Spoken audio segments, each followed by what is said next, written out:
welcome everybody to another episode of the Men's Sexual Mastery Podcast, where we are bringing ancient Taoist and tantric practices into the 21st century, helping men upgrade their sexual software so they can become the most empowered, aligned versions of themselves in the bedroom and in the world. I'm here joined today with my co-host and co-founder, Ian Hawks, joining us from Kelowna. Welcome, Ian. Let's go. Thanks, Ben. Good to be here. So today we're going to be diving into the topic of Eros. And for anyone who's new to this, never heard of this term, this is a Greek word. It's one of the seven forms of love that is, the root word of erotic. So Eros, and it doesn't actually have an explicit sexual connotation, though. In some spaces it does, and that's what we're going to be getting into a little bit today is unwinding the nuances of Eros, essentially of sexual energy. And using some of these frameworks. So I typed into ChatGPT to define Eros for us, and it says it's the creative, life-affirming force of desire, the impulse that moves us towards connection, beauty, and aliveness. I'd like to hand it off to you, Hawks, and hear your riffs on how do you interpret Eros, and how does it apply to men's sexual empowerment, men's sexual healing? Yeah, so that relationship to erotic energy or eroticism when it comes to Eros is really common, and it's inherently woven into the word itself. But as you were naming, Ben, it doesn't necessarily mean that it's equating to sex or sexuality. And so piecing apart this energy of Eros from desire, which you mentioned, which could be interpreted as lust when it comes to a sexual desire, but understanding that Eros doesn't actually need to equate to lust. There's the energy of desire is present, but that desire could be like gazing upon a gorgeous sunrise and just feeling that what I understand to be in my body as like that energy of Eros that's looking at this awe-inspiring, beautiful natural phenomena that awakens in me a desire to just drink it in, to breathe it in, and to be with it. But there isn't something sexual about that connection that I'm having with the sunrise, other than that it's awakening in me this same energy of aliveness that a sexual experience would as well. And so piecing apart Eros as life force rather than lust is an important place to start, I find. So in Men's Sexual Mastery, we're teaching that Eros isn't just sexual, it's life energy itself. It's the same current that fuels our creativity, our purpose, our relationships, our vitality, our presence. But it's not that lustful energy. It's one of openness and appreciation and connection. And something that's really important, well, something that I've noticed a lot of in men in the world and in myself, in past versions of myself, was there can be a suppression of Eros. There can be like, whether it's shame or it's a lack of self-confidence or it's just not ever being shown the ways to be with this energy in command and in integrity. There's a pattern for a lot of us stuffing down that energy of Eros. And whether it's meeting a beautiful woman and just closing off and contracting and getting hung up on words or not approaching, even though there's a desire within us to do so, it's closing off and it's contracting the flow of that creative life force within us. So that's one pattern that I think is important to name. And then another pattern is the energy of wanting to take and reaching for and grabbing at that which we desire. And that's more of this lustful energy. It's more of a taking. It's seeing something beautiful and being like, oh, I must have that. And so if it's a beautiful woman in this scenario I just described, it might be that that man is actually in the pattern of pursuing her, seeing her immediately as a conquest, as something like, oh, I want to be with her sexually. How can I take that? And the middle path, which we teach a lot about and which we're strong advocates for, is finding a way to be in relation with that energy, with that desire within us, not shutting it down, but also not coming from the place of taking and grabbing, but to actually just be with it in a co-creative, generative way. And so learning to acknowledge this feeling that can come when we become really attuned to it. It's coming like from the earth herself, coming from the root up and being like, whew, feeling this surge of energy when we're met with a really beautiful woman or a spectacular natural experience like a sunrise or sunset or an erupting volcano, and being with that energy and then allowing it to move through us and come like move through us and actually emerge from us in the situation of being with another person and being in the free flow of that energy where it's generative for both people. So an example of this could be, making eye contact. We're in that situation of encountering a really beautiful woman and meeting her eyes. If a man is coming from that energy of like, oh, how can I get with this woman?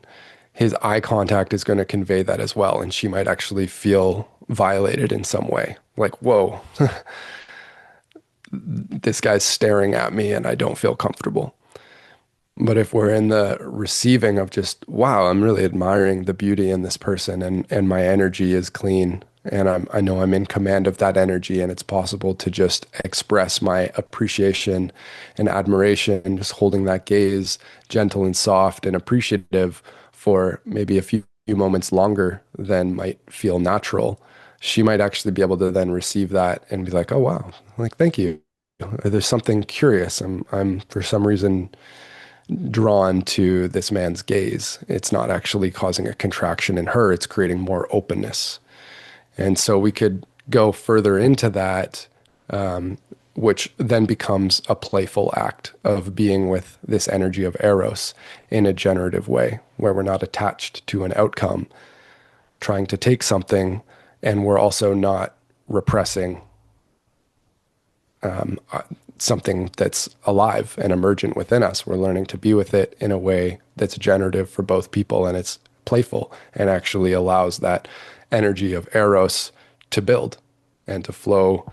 And that is the creative force of life. And that's actually what I think helps move us through the world in all the ways that we do. So it was kind of a long riff, but how's that land for you?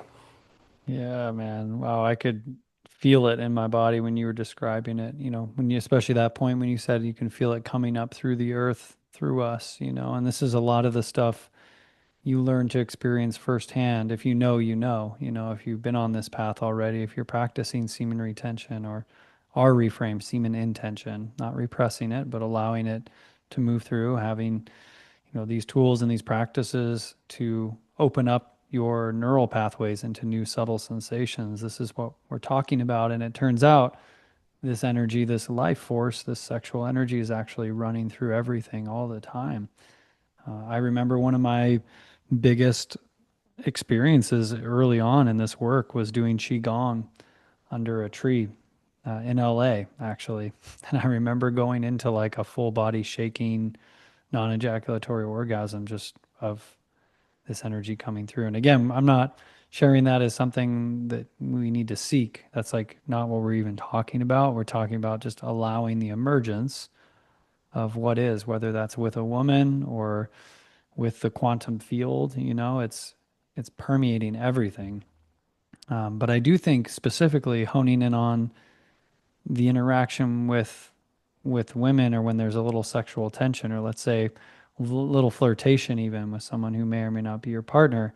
We all know that feeling when we can sense that generative, just life force, that sexual energy come alive just through a little playful banter, like you're talking about, or making that eye contact and breathing in and holding that gaze. There's nothing that turns me on more deeply than, meeting the gaze of a beautiful woman, especially my partner, and like breathing that in and standing in the fire of that. When in the past I used to be, the first version you mentioned, the one who would shut it down. My eyes would look away because I could almost just feel like it was too intense, or I wasn't, worthy, or I was going to creep her out or whatever else, or she could see into my soul. She could feel that I wasn't secure, and I was almost needing to hide and avoid eye contact. And I do think that's one hallmark of a man who is fully integrated in this energy is his ability to just hold that gaze at a woman without that grabby energy you mentioned and without looking away, and her being able to fully see into him and him to demonstrate his ability to hold her, to receive her. And that's the mark of a high power man that has the capacity to meet powerful women, beautiful women. And that's ultimately what we're training all these men into being able to do. So, Hmm. yeah, it's spot on, man. I really resonate with all of this. I think this is such an important topic too when we talk about, another term we sometimes mention in this work is the idea of erotic innocence. Hmm. And a lot of this is like going back to, if you can imagine just your childlike, playful sexual essence, if you will. Like, I know this is maybe a little taboo and edgy as a topic, but the reality is like we all have this erotic innocence, this sexual essence that we even had as kids. And what if you're able to bring that level of innocence? And that's what it is when we're talking about moving into these spaces without agenda, without forcing, without controlling or manipulating or trying to make anything happen, but just meeting heart to heart, soul to soul, body to body.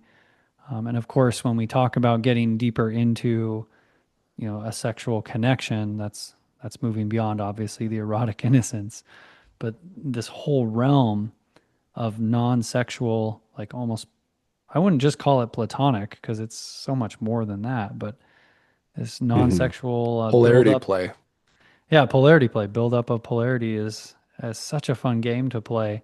And you can literally do Hmm. it all the time. You can do it with like the old grocery store clerk, or like I love doing it, especially with older women, it's like so sweet and so well received and appreciated and so generative for everybody. Um, Hmm. but yeah, I think it's such a beautiful thing to be sharing with men as an option for them to use their energy in this way. Hmm. Yeah, since we brought up polarity, when you were giving that example of meeting the eyes of a woman, and a scenario I'm picturing is you're at a party or you're in a room that's full of people, and all of a sudden you just happen to meet the eyes of someone who you find attractive on the other side of the room, and they're meeting your eyes, and it's just this instant spark of energy. That's polarity.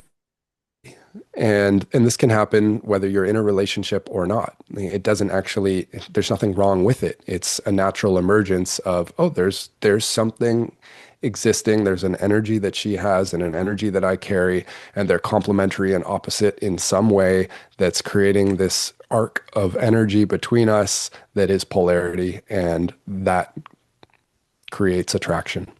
And Mhm. so acknowledging that, being with it, feeling with it, and just breathing into it, not carrying the shame of, oh no, am I being, am I out of integrity with my committed partnership? Or does she feel this too? Or like, am I being creepy? Or all these different aspects of shame or guilt that could come in, and actually just knowing in my body, like, no, I'm good. This energy is clean because I know I'm in command of my actions. I know I'm in command of my energy. I'm not out of integrity because I'm not going to do anything that is out of integrity. I'm simply honoring and being with a natural emergence in the world.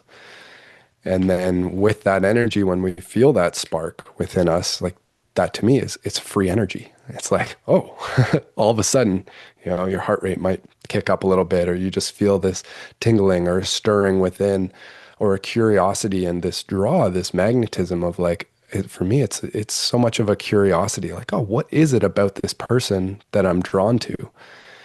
And most of the time, in my experience, it's much more than just physical appearance. There's something more that's creating this arc of attraction. And sometimes maybe it is just purely physical attraction. But in my experience, and I choose to be curious about what else is here because I'm in a committed relationship and I'm not choosing to go and be with another woman or pursue another woman in that way. It's but there's a curiosity of like what flow of what exchange might there be here to explore that could be generative for both of us. And then to breathe into that, to center oneself and be like, okay, maybe I'll go and talk to her and just explore. Maybe there's some kind of an exchange that we're meant to have that's going to be mutually beneficial. She's got some information that would be really helpful for me to learn or hear, or another aspect of playing with this eros when we're integrated and in command of the energy and it's coming from a clean and clear place is that interaction can be so healing for the feminine, especially to be met by a man who's willing to acknowledge like, hey, there's attraction between us, whether it's named or not. We can carry that with our energy. We can carry that um, with our body language and interaction. But to understand that for her to be able to feel that, oh, this is grounded and he's not trying to take something, this isn't goal oriented, but I can actually be in this exchange in a way that's clean and clear and allows for something else to emerge. Yeah. Yeah. So healing for so many women and for men too, to be able to have your cake and eat it too in that way. Like you don't have to sleep with every woman to feel her essence or for her to feel yours. You can Mm, actually have that fire stoked within you. Sometimes it can be more powerful that you could and you don't, you know. So, mm, and maybe you could if you're single, you're using this in the same way to meet her gaze and go right up to her. Like this is the portal to you stepping into what it is you desire. It can be that too. So, but learning to play with it first in a way without objective, in a way where you can contain it is key. So, and that's essentially what we're doing at the core of men's sexual mastery and all this work with all the brothers is learning to become the masters of our sexual energy so it's not the master of us. Learn how to dance with it. So mhm. yeah, I know today is going to be a short little episode, but Hawks, I really appreciate you coming in here today and dropping these codes. And thank you for everybody listening in.